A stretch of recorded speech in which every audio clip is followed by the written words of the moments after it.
10 minutes before the doors to Blackberry's open, and Chef Ramsay is greeted by something unexpected. Bloody hell.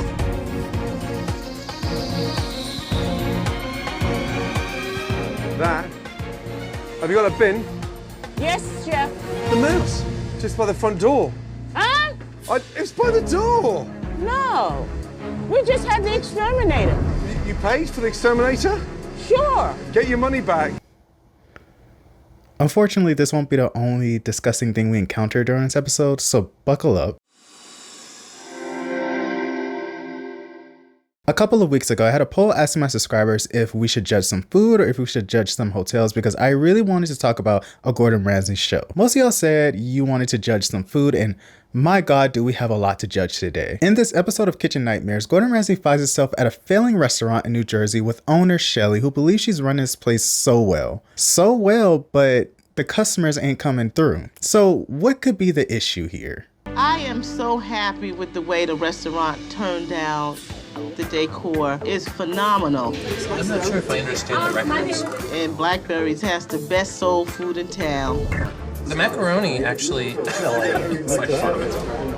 Shelly believes that all of her food is better than any chef out there. Too done? Too done is perfect. She feels this is the way I want it. It tastes good. It doesn't matter what someone else thinks about it. Perfect location, perfect food. But where are my customers? I don't know, maybe having to throw out food constantly because the customers are complaining about how the food was cooked and how it tastes could be the issue. I mean, I don't run a restaurant, but I'm just speculating here. That could be something. You know the saying, tastes so good makes you want to slap your mama? I feel like this food could make someone that angry to want to one-two someone's mom. Like, is that bad? Also, that macaroni and cheese looks so lifeless and like it was made without any kind of love. It's just such a shame. If that was placed before me and you think I'm about to try that, you are sadly mistaken. Absolutely not. The only saving grace of this restaurant are the people working there, especially Shelly's mom, Mary. Mary believes that it's important to support your child's dreams, and that's why she trusted in Shelly enough to put in all of her retirement savings into this place. Not that many customers though, huh? Things are bad. I'm $200,000 in debt. I'm barely holding on here. I got $14 to my name. Broke. Like I tell Shelly, it's just not only her if this restaurant fails, because I have sacrificed a lot to make sure that the doors didn't close. I believe in the power of prayer. I think Chef Ramsay is the answer to her prayers. Well, let's see if Gordon Ramsay can work his magic. When Gordon Ramsay first enters this restaurant, he starts meeting the employees, but he's a little distracted by the decor of this place. Hello. Hello, good How are you? afternoon. Hello, Wes. Welcome to Blackberry. Thank you, very happy to be here. I'm happy to have you here. Wow, look at this place. Somebody having a party? No party, we're just having lunch. Okay, great. Let me seat you. This is the craziest decor I've ever seen. Wow, another record. Yeah, they're all over. So first name is? Eloise. Eloise, what's the... Oh. What happened? Was it the fried chicken or the cornbread? What went? Chitlins? Oh, my what happened? goodness. I have no idea. I've never seen that before. No. Oh, my God. Did somebody headbutt the wall? It was shocking to find that it was a hole in the wall with a record on it. I was just like, oh, my God, like, what the hell is that doing there? I've heard about broken records, but... Okay. I can't lie, the decor of this place is confusing as hell. It looks like someone's unfashionable aunt who still wears her clothes from the 1970s decorated this place, and at some point you have to let go of the groove line auntie. So Gordon Ramsay has ordered his food. The first dish is smothered pork chop and macaroni and cheese, or that's what they say it is. Honestly, it looks like an imitation of it. Okay, right, let's go for collard greens. Yes. That smothered pork chop sounds delicious. Let's go for some mac and cheese as well, please. Okay. The chitlins. And desserts. How's the red velvet cake? Delicious. Okay, great. Very well, thank you. I'm starving. This is pork chop, the smothered pork chop. Thank you. That's not some on my plate. It's just dry. That's bland. Nothing's seasoned there. How's your pork chop? Yeah, the pork chop is dry. The mac and cheese is way overcooked and very mushy. You'd think a soul food restaurant would pride itself on cooking mac and cheese, but no, it's just all... Is that heated in the microwave, though? No, I think they just put it in the oven to warm for our lunch service. Thank you. What's wrong? He's saying that the macaroni and cheese is dry and overcooked. Oh, He asked me, have we warmed it in the microwave? I told him, no, it just came out of the oven. they may have put it in the microwave for a minute. I know I already said something, but seeing this macaroni and cheese like this really does hurt me. That is one of my favorite things to eat, and to see that they prepared it like this is a crime to me. I just know that I could do better. I could, and I did. All right, so we're gonna make some macaroni and cheese because I don't know what the hell that is that they're showing on that show, but that is not macaroni and cheese, or at least that's not how it's supposed to look like. I'm actually happy that I'm doing this because I actually haven't eaten anything yet, so I just hope it turns out good. I haven't made it in a while, so please be nice if it doesn't turn out looking nice. So we have a pot of boiling water, and we're gonna go ahead and add the pasta noodles in there. I already put some salt in the water just so that it helps with the pasta and gives it a little bit more taste. And then after that, we're going to put our pasta in the bowl and add 2 cups of shredded cheese, and we're gonna add some butter in there.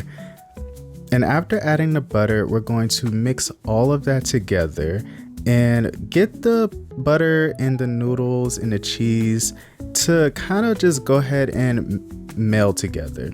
In a separate bowl, we're going to add 2 cups of milk.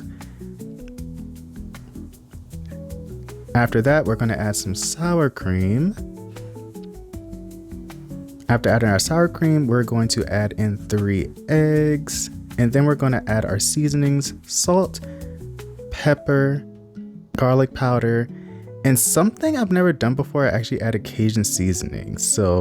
And it did taste good.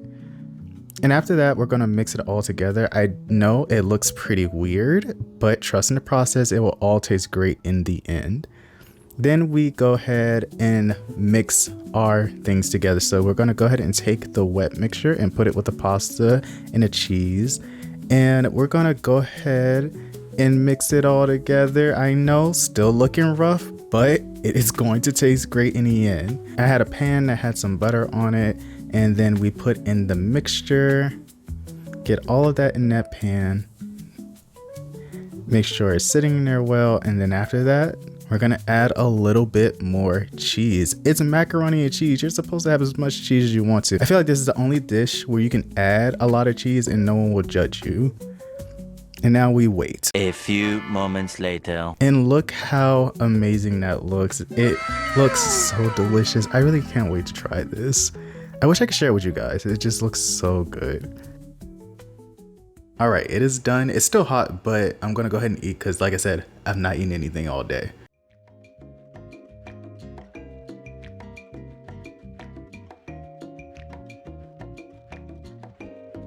I might have did something. As you can see, my macaroni turned out pretty well. Looking better than whatever the hell that is. I'm gonna go ahead and finish this, and I will see you guys back at the desk. I hope your eyes enjoyed a break from that soul-crushing, supposedly soul food. I hope you liked how my macaroni and cheese came out, but unfortunately, we do still have to finish the rest of this episode. I'm so sorry. The following dishes are fried collard greens. I don't know where they do that at, and chitlins. I want to prepare y'all, but I don't even think that that would help, just because these chitlins don't look an ounce of appetizing, and they literally look like cat food. Where's the chitlins at? It's in the microwave. They're delicious. If we get 1 out of 3, we might be all right. And this is the chitlins and okra. Okay, chitlets. I mean, I know chitlets are the intestine, but should they really stink? Before I do taste them, I'd like to pray to God before I put any of that in my mouth. In Jesus' name. In Jesus' name, you are blessed. We rebuke the spirit of the devil. Yeah. You are prayed over. We guarantee you that you are not about to succumb to those chitlins.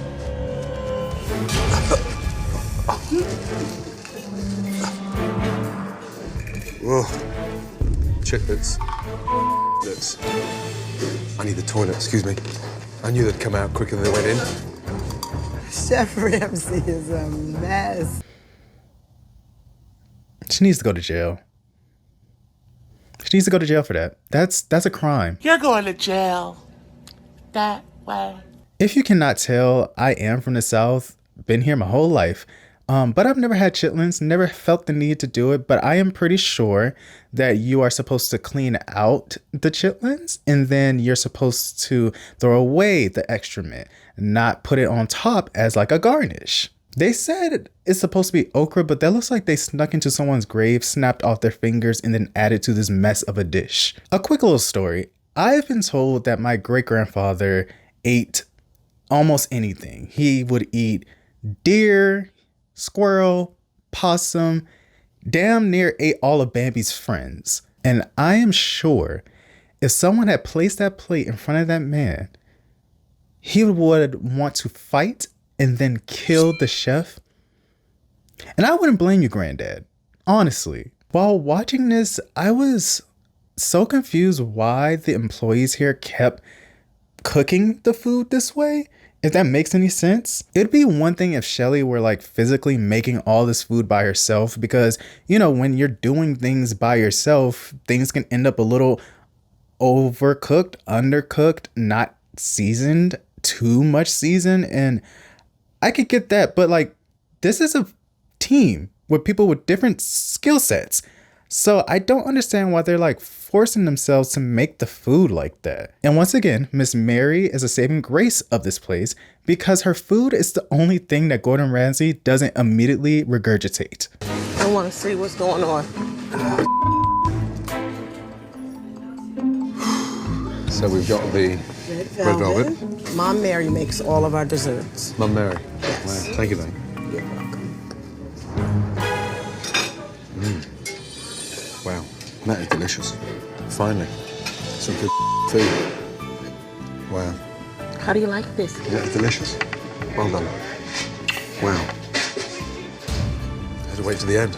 I've been saved by Mother Mary. Of course, the red velvet that Mommy makes is going to be beautiful, right? Because Mommy made it. I'm going to punch him in the face. You watch this thing. So, I've just had an embarrassing lunch.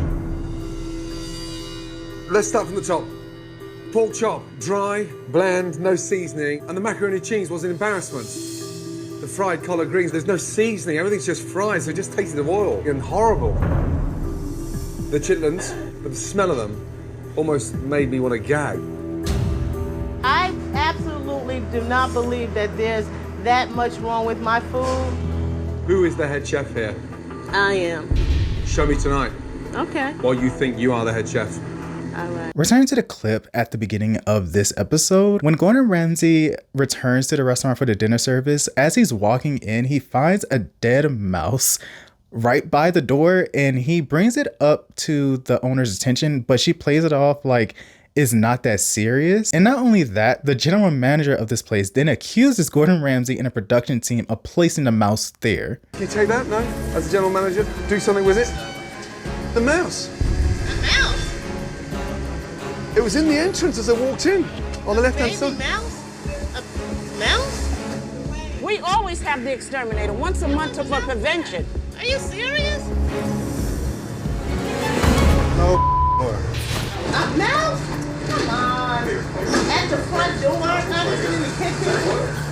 Hey guys, be careful of mice. Can you show me where you found that at? It was at the front door. Like where? Oh, well, where's the front door in your mind? I can't believe that. I came in the door, walked in there, saw him, bang, right there. Right here. Do you have it on film? Are you kidding me? What, you thought I brought it in out of my pocket? Yeah, I think you did. Are you dreaming? I arrived, the mouse was there. Never here. Never. There was never no mouse right here. Dwayne, when's the last time you spotted a mouse in here? I've never seen one. Never seen one. No. Good. Except that one that was under the steam table that was dead a few months back. almost a year back. I have no idea why that guy didn't just say that to Gordon Ramsay as he was walking away. I mean, because that would prove that this is something that has happened here before. However, as James and Ramsay go downstairs, James is still cooking with this theory that they placed the dead mouse there. Of course, Gordon Ramsay doesn't take this lightly. He tells him, like, that's really disrespectful that you think I came in here and planted this. I never seen a mice in here. Perhaps you planted that mouse. And you're suggesting that I brought it in? I was like, I put it together like, just for TV's sake, maybe. I wish you would talk a little bit of sense. The TV, put your money where your mouth is, in front of your staff. Pulling mice out of his pockets and stuff. You gotta take some responsibility for something, man. How you gonna help us if everybody keep A mouse in the front hallway? It's mice infested all over this place. It can happen. It can happen. Look at James for me, 2 seconds. I walked in the front door, a mouse. The mouse that you planted, I know. They told me. But it's okay. No, it's not okay. It's a show. It's got nothing to do with TV, nothing to do with your business in the I am not gonna stand there and even attempt to take that crap from you. You can take your restaurant and stick it. I am gone. I'm out of here. You out of here, I'm out of here. Excuse me. Go. See you later. Shut it down. Let's go. It's over. I know that everything you see in a reality TV show isn't 100% real. I'm so sorry if I'm just now breaking that illusion for you. I mean, some things are real, but some things are added and exaggerated to make it more entertaining because this is TV. That being said, I don't think that Gordon Ramsay and the production team need to work overtime to convince the audience how horrible of a place this is. The decor, hideous. The food, barely edible. The owner, arrogant. Y'all expect me to believe that dead mice don't show up at this restaurant? Even with the exterminator excuse, I mean, it's working at least. You're not finding them in the food, so that's a good thing. Shut it down. Let's go. It's over. It is not over. Could you please shut up? I mean, it's ridiculous. It's ridiculous. I have worked tremendously trying to support my child, and I don't understand. You know, I don't understand what's happening today. Honest to God, I don't. Please don't leave. Yeah, no, I'm out of here. Please don't Because you're leave. exaggerating. Can I talk to you, just me and you? Yep. I take back what I said as far as you doing something like that. I don't want to defame your character, but it just was, I'm lost for words that happened, and it just like shocked me, and I apologize. That's the most sensible thing I've heard you say since I've been here. Thank you. As the night goes on, a crowd comes in for the dinner service, which goes as badly as you think it could. First of all, having Shelly working in the kitchen with her employees, she's just distracting them as she's yelling out for them to do things. Fried chicken, please. How many white meats do you need? Fried chicken, Mateen. If I'm gonna call the artist, you can't call the Honey, artist. do your ticket. I'm do doing this. it. Let's get one thing straight. Okay. Can you please work on ticket 1? We are. Are we? I mean, I don't understand what you're doing. You're walking in damn circles. Shelly has no concept of what it means to actually run a proper, functional kitchen. Portia, 1 ticket at a time I need you to do Shelly, for me. that's what I'm doing. Okay, just 1. Just do 1. That's how I do, 1. Just make it and send it. Unbelievable. And where's the control? The chef, the system? What system are we following here? It's like there's no system. I mean, this is a joke. If you try to get one, she wants to argue you down. You know, she wants to argue you down and make it seem like you're the one that's wrong, or it can't be run like that. But it's not making sense. Or it's too incompetent. Look at that down there. Look, down there. Look. It's like, 1, 2, there's 6 3. of them down there. I want you guys off the line. Just go. Watch out. Just back up. Another thing is, I would say because she was distracting her employees and just really messing up the system that already doesn't work because there's no system. When the customers have been sitting out here for almost an hour, they do get their food, but then they don't like it. It's getting ridiculous already. It's been an hour and a half. You just kind of want to get up and move. How long have you been waiting, Dwayne? Close to an hour. An hour. Here we go, fried chicken. Despite the ongoing chaos in the kitchen, dishes somehow make their way to the dining room. And that's the result. You wait 90 minutes and this is what you're lucky to get. Macaroni and cheese. I'm sorry, I would have to ask for a refund, and I'm not even the kind of person that often does that. I mean, you have me waiting here for an hour, over an hour, and the food is horrible? You out your rabbit-ass mind if you think I'm not about to ask for one. It's just so strange to see a kitchen run like this because there's supposed to be some kind of structure to make sure that this whole thing runs smoothly. I've worked in kitchens before, sometimes with several people, sometimes with only just 2 people. And the way that it ran smoothly was because we had to rely on each other to make sure that we gave the food to the customers in a timely manner. Hell, even when I would work by myself in a kitchen, I still had a system to go off of because you have to give the customers their food. Also, I just didn't want anyone coming back like, Jay did the wrong thing. I ain't did nothing wrong. But with Blackberries, it seems like Shelly wants to rule with an iron fist, and I just can't work when she's not trusting her employees to do their work while she is over their shoulder telling them things to do. Like, she's constantly nitpicking at them and finding issues when there aren't any. Even the most dysfunctional kitchen crew I've ever seen on The Bear got it together because they realized they had to trust each other and then encourage each other to do better. I know it's a fictional series, but you get my analogy. After their abysmal night, Gordon Ramsay gathers all the employees for a meeting just to get a consensus about how the restaurant is. Immediately, 2 staff members voice their opinions about how controlling Shelly can be. I want to go round now to identify things that you know that are wrong with the business and things that you'd like to change in the business. I think one thing is I've known Shelly. We kind of grew up together, and she is a control freak. If she does not see it being implemented the same way that she would do it, she's going to jump in and she's going to take over. But is it overbearing? Is it too controlling? Yes. It's either her way or the highway. And it inhibits anyone to show off their skills or what they can do or what they can bring to the restaurant. But you have someone that's down your throat constantly and really doesn't know what they're doing. If you were so right, obviously the restaurant wouldn't be failing or in the situation that it's in. No, but it's a very valid point. Speak your shit. Speak your shit. The whole purpose of having the staff meeting is just so that it's an open space and people can get out some of their thoughts they've been having in the past few months or even years working with Shelly.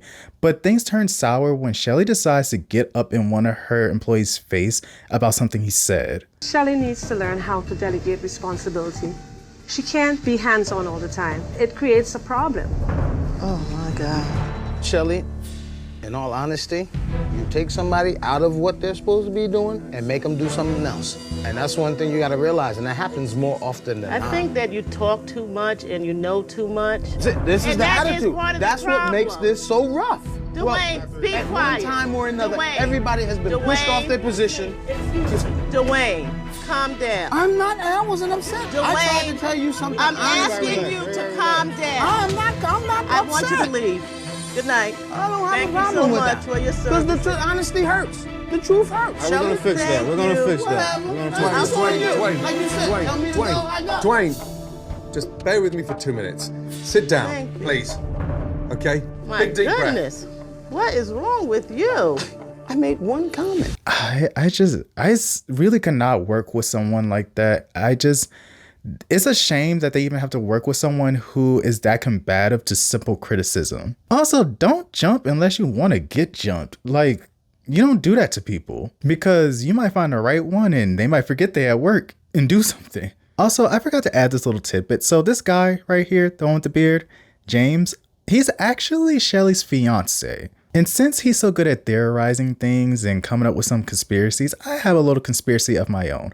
I feel like Shelly got up in Dwayne's face because she thought that James was going to do something to Dwayne to intimidate him. Maybe it's a reach. I may be doing some light stretching here, but I just find it very weird that she got up in his face out of everyone who criticized her, as if she's saying like, I dare you to try something because James will do something to you.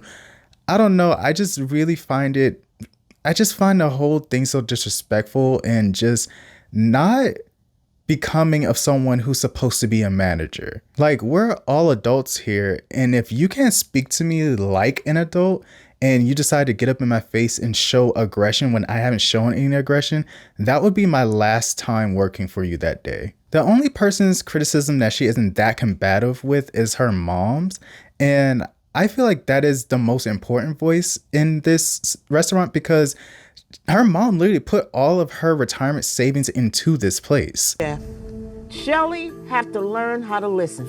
Everybody tries to communicate with her and support her, but if she's gonna be stubborn and not listen, the doors will close. And that would just break my heart. I mean, tremendously. From now on in, open, honest dialogue. Got it? Yes. Shelly? Shelly, I can't hear you. I'm listening. No? We're all in I'm it together. listening. Are we going to be open-minded? I have been open-minded as far as I'm concerned. Why did you say that? This is not a joke. Your livelihood is on the line. I mean, you're in a serious position. There's no reason why you cannot be open and honest because I'm 72 years old. And I thank God that I've been able to live this long. And these are the most important things that I try to project. Listen to what this gentleman has to say. I feel like Miss Mary is putting way more care into this restaurant, which is just unfair because she shouldn't be carrying the burden of the situation. I feel like at first she was just trying to be a good mother and she was just trying to pour into her daughter, supporting her with a dream because a lot of people don't get that opportunity. Some people just don't have parents who help them at all. And to see her daughter nonchalantly piss away this opportunity to make this restaurant better has to be heartbreaking and disappointing. Gordon Ramsay takes them into the kitchen, showing them the new equipment that is the best that they can use for the food that they cook. And he says that there will be a new system implemented with the sous chef, Mateen, being the leader. All right, quick question here. Do you think that Shelly can allow someone to run the kitchen without overstepping? Here's my hypothesis. No. As the next day came, the decor of the restaurant has been changed and the food has been updated to look way more appetizing. When I first arrived here, there was the cafeteria, the menu on the wall, and it just lost that intimacy. Now it's a restaurant. Gone is the cafeteria. You have a wonderful, amazing new restaurant. Brand new tables, brand new chairs. It's a totally different place. Look at my... Yes! I promise you, they're not your records. I love my new restaurant. What we've done is taken some of the dishes and modernised them a little bit, give them a bit of a new twist. Starting off with the black-eyed pea fritters, delicious. Barbecue pulled pork sliders, wonderful starter. Entrees, fried chicken and waffles with the honey butter. Oh, snap! I love that. A southern meatloaf sandwich, done with mac and cheese and a spicy glaze, like a really nice, rich, spicy ketchup. Oh, man. I love it.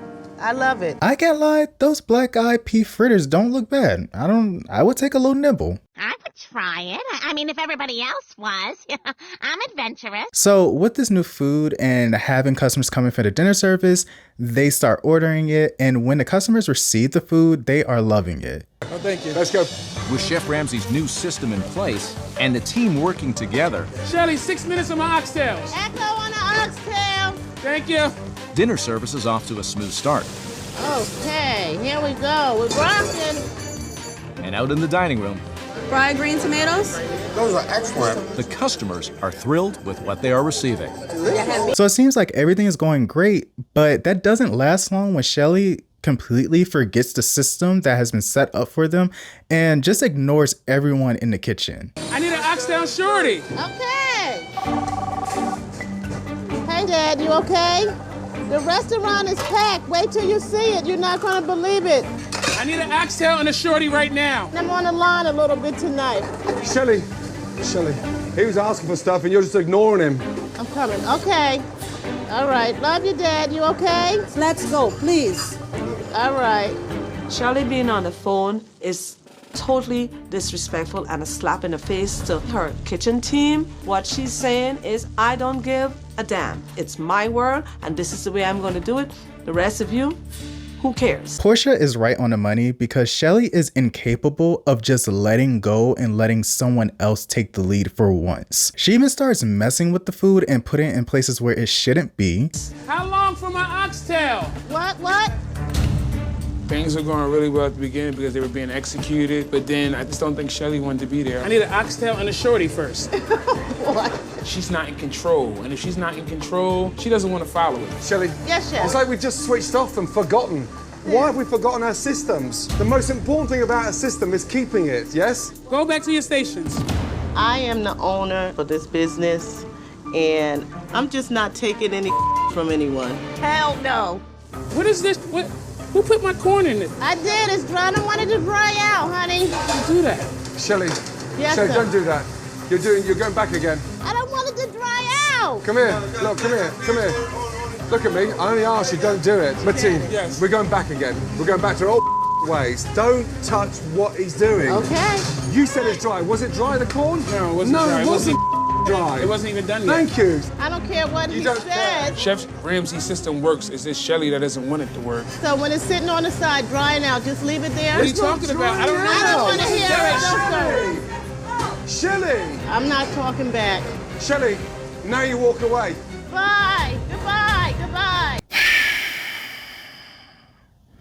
I have nothing nice to say about her. Honestly, the worst thing someone can do in a kitchen is move something that you are cooking. Now you're just messing up my flow. You know what? I take it back. I actually do have something nice to say about her. The best thing that she did, the amazing gift that she gave her crew, was getting out of the kitchen and letting them get rid of the weakest link. I truly do applaud her for removing herself and allowing them to have the space to actually make the restaurant run smoothly. I swear she's like the worst kind of person to work with because it seems like you can't get anything done because they're always nitpicking and telling you, no, I want it this way. Why are you doing it that way? You should be listening to me and only me. Don't do anything differently. I understand because I work with someone who had their own system and then I had to learn it just because it would make them a little bit more comfortable. But she never was someone who would distract me to the point of just really slowing down everything that I'm doing for my job.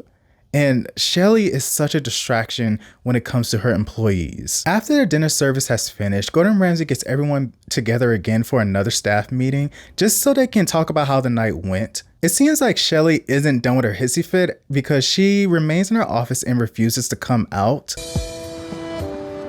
With the staff completing a successful relaunch, Chef Ramsay gathers the group. Okay. But there's someone missing. Where's, Shelly? In the office.